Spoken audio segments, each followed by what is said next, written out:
Fala, desbravadores do AB, aqui é o professor Almir Fernandes, esse é o Mapa do Direito. Hoje vou falar para você, estudante de Direito, quais profissões você pode seguir depois de formado. Então vem comigo!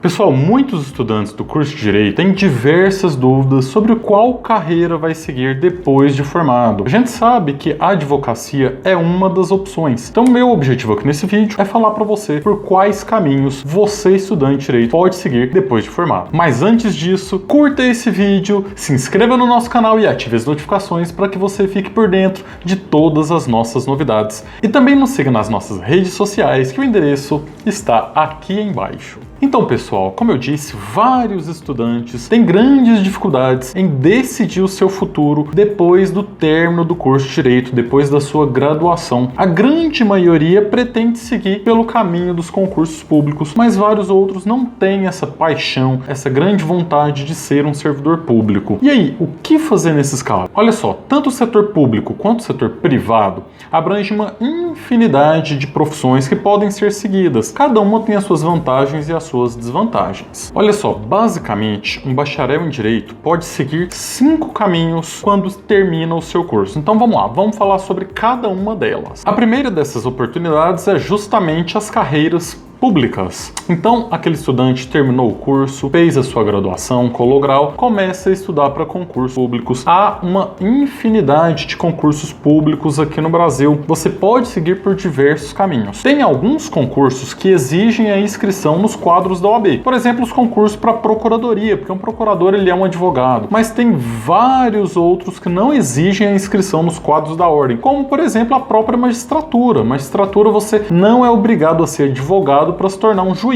Você é obrigado a ter prática jurídica. A prática jurídica ela pode ser alcançada por meio da advocacia, mas por outros modos também. Dentro das carreiras públicas, as mais escolhidas pelos bacharéis geralmente são aquelas carreiras policiais, como oficial da Polícia Militar, como delegado de polícia, mas também há outros concursos em outras áreas. Por exemplo, muita gente tem vontade de fazer concursos das áreas dos tribunais. Então, por exemplo, quem quer ser juiz, promotor, quem quer ser um analista judiciário, um escrevente judiciário, todos vão seguir por esse caminho dos concursos para os tribunais. Nós também temos alguns concursos do Poder Executivo que são ótimos concursos, como, por exemplo, os concursos para auditor fiscal da Receita Federal e auditor fiscal do Trabalho. Esses dois, inclusive, têm aí uma carreira equiparada. Então, realmente, há uma grande infinidade de concursos que você, estudante, pode escolher se dedicar. Agora, para quem não quer prestar um concurso público, a segunda dica, então, é a seguinte: a própria advocacia privada. A advocacia, claro, obviamente, você vai precisar ser aprovado no exame da Ordem dos Advogados do AB e aí você vai poder trilhar o seu caminho dentro da advocacia. Na advocacia, você pode escolher basicamente 2 caminhos. Você pode optar por ser um advogado autônomo ou então um advogado empregado, seja de uma empresa ou então de um escritório de advocacia. Quando você atua como um advogado empregado em um escritório de advocacia, em algum tipo de empresa, um departamento jurídico de empresas, existem algumas vantagens. A principal vantagem, você tem uma certa estabilidade. Final do mês, o salário está ali na conta. Geralmente um salário fixo, então um salário mais comissão, mas você tem aquela certeza de que todos os meses você tem a remuneração. Qual é a desvantagem? Geralmente é uma remuneração que é limitada. Você é um empregado, geralmente você vai ter carteira assinada, então você tem horário para cumprir, você tem regras a cumprir, você vai ter um chefe, então você realmente não vai ter toda aquela autonomia que a profissão possibilita. Já quem não quer ter toda essa pressão de ser um advogado empregado, pode seguir sim a carreira como autônomo. Aí, claro, também tem vantagens e desvantagens. A grande desvantagem é justamente a falta dessa estabilidade financeira. Você não sabe se você vai ter dinheiro no mês que vem, você não sabe quanto que você vai ganhar, você não sabe se você vai ganhar ou não,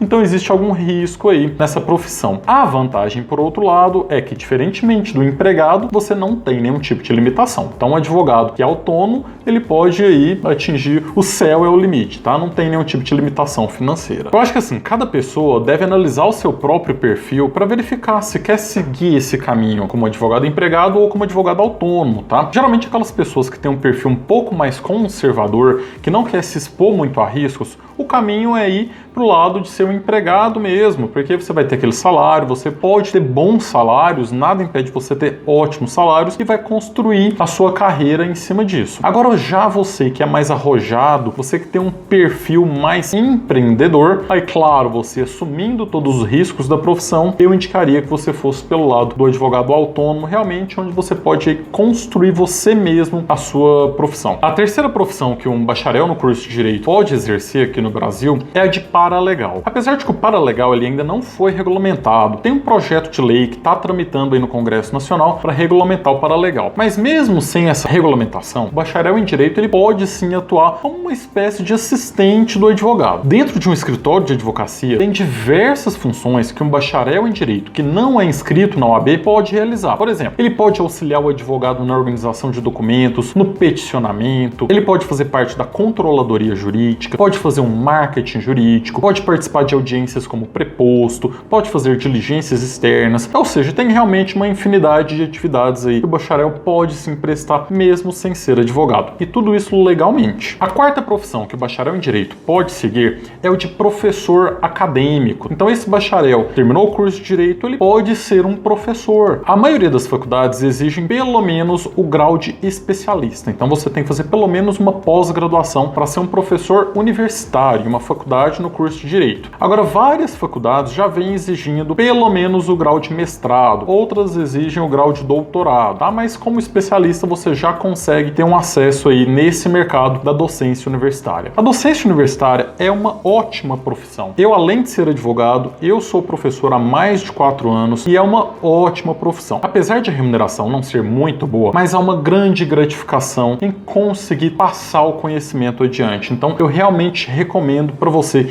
que tem esse dom, que gosta de falar, que gosta de transmitir o conteúdo, ser professor é uma profissão maravilhosa. Se você não quer ser professor universitário em uma faculdade de Direito, você também pode ser professor em cursos extracurriculares. Então, você pode estar dando aula em algum tipo de cursinho preparatório para OAB, cursinho preparatório para concursos públicos, tá? Então, também tem diversos cursos jurídicos aí que o bacharel pode ser professor. Para ser um bom professor, pessoal, basta que você tenha o dom. Se você tiver o dom de ser um professor, independente de você ser advogado ou não, você vai conseguir ser um professor. Por fim, a quinta profissão que o bacharel em Direito pode seguir é o de pesquisador jurista. Esse profissional não necessariamente precisa ser professor. Ele vai atuar justamente com pesquisas científicas na área jurídica e ele pode escrever livros. Esse profissional vai exercer atividade intelectual, pode inclusive um dia se tornar uma autoridade em determinado assunto, em determinado tema jurídico. Geralmente, a remuneração desse profissional se dá por meio de palestras ou então da publicação de livros jurídicos. E aí, o que você achou? Você já sabe o que você quer fazer depois que você terminar o seu curso de Direito?